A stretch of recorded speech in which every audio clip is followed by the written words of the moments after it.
everyone. You're watching Barnstable This Morning. I'm Sarah Colvin, and joining me in studio, I welcome Assistant Town Manager Mark Ells. Mark, good morning. Good morning, Sarah.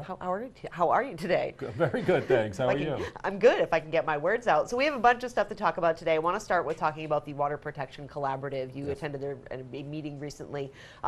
First, perhaps for those who may not know what the Water Protection Collaborative is, tell me a little bit about that organization.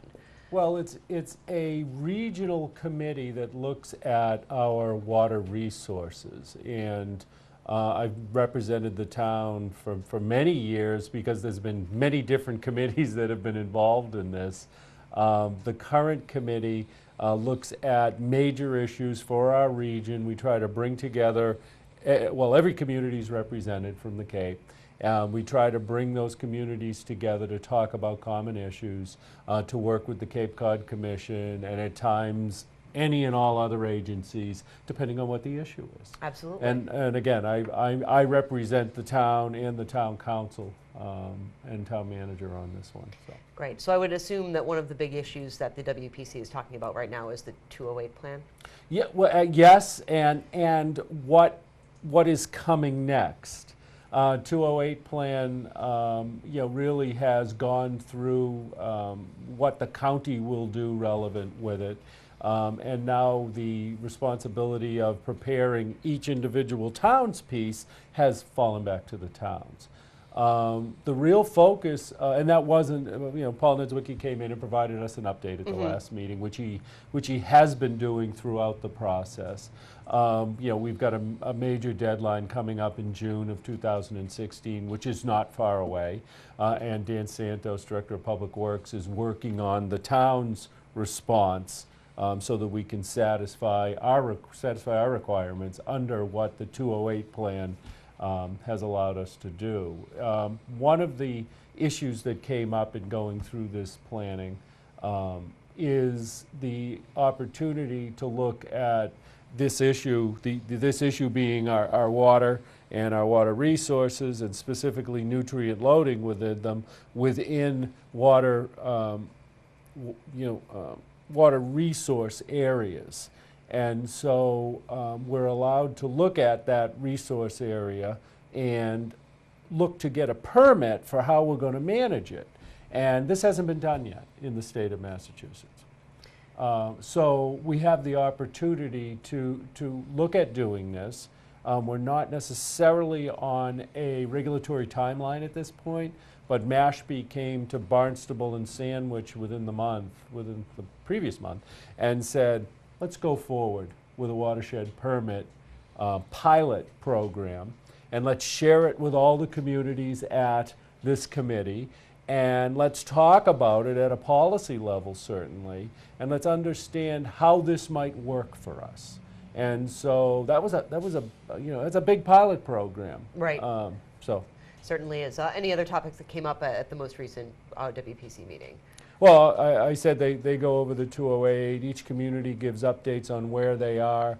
Many communities were waiting to see what came from the 208 plan, and now they're back into their comprehensive water management planning processes, some of them implementing, some of them planning, all of them talking about financing for it. So. Absolutely. That's the big discussion is the money. Yes. Mark, let's talk a little bit about Cape Tech. I have to say, I got to go tour Cape Tech this spring, and it was I'm just blown away by that facility and the school and what they offer.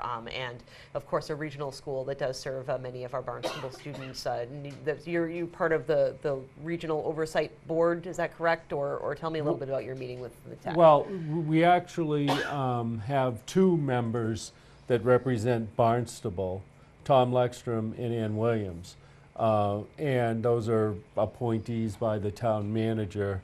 What's going on now is that the superintendent had come to us in the town, town manager, assistant town manager, finance director, and briefed us that they have some significant capital needs. And they were going to begin a feasibility study to look at how to best address those capital needs. The capital needs meaning their building is old and doesn't provide necessarily the facilities that they would like to do the type of educating that they see will best serve the kids of Cape Cod that go to the facility. So they came, they talked with us about it. They went before town council and briefed them. It was maybe a year or so ago. Well, since then, they've created this committee because they've gone further. They've secured money to go forward with the feasibility study. They've already completed that piece of it, and now they're moving into selecting an owner's project manager to represent them as they move forward. So that's a licensed professional that will assist them through this process, through the design process, through the alternatives evaluation process. And so we have been asked, we being this committee that's been created, to bring back to each of our respective communities, and I believe there's 9 communities that participate in Cape Tech, bring that information back to our communities, because the end result of this will be that they will have some dollar amount. It's estimated now in the tens of millions, not hundreds of millions yet, but some of the scenarios could take us into that realm. But because they need to come back to the voters of each of the towns and hold a hold a vote to support this sort of capital expense. And I believe they need 2/3 of the communities to say, yes, we support whatever it is that they end up bringing forward, and then they'll be able to get their capital funds.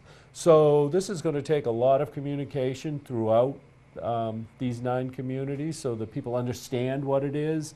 A lot of communication relevant to, each community has its public schools, and then they also have charter schools, and there are also private schools, and there are also techs. So people are going to have to understand, okay, well, where does this fit into the overall educational scheme on Cape Cod? So I think there's going to be, or have to be, a lot of communications.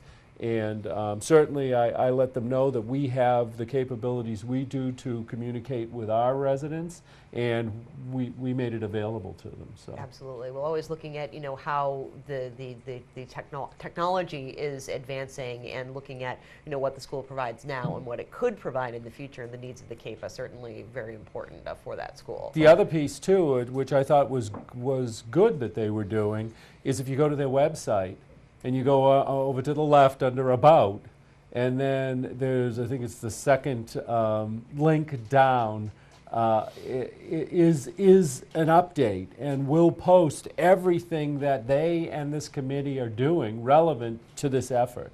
So I think it's important that anyone who's interested in this, they don't have to wait for me to be talking about it or to see it in the news. They can go right there and see, when are they meeting, and I can tell you we're meeting monthly now. Originally it was a quarterly commitment, but going into next year it's going to start monthly. They'll only schedule the meeting if there's something of substance to discuss, but so you can see that they're getting more aggressive in their scheduling, and they want to keep us advised as to how they're progressing, because this is a lot of money.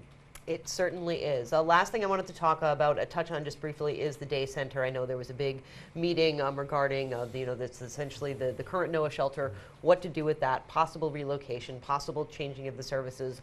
Lots of people at the table talking about this. So where do we see, what kind of progress is being made in terms of a potential relocation of the NOAA shelter? I think they're in the early stages of looking at that. I think they've broadened.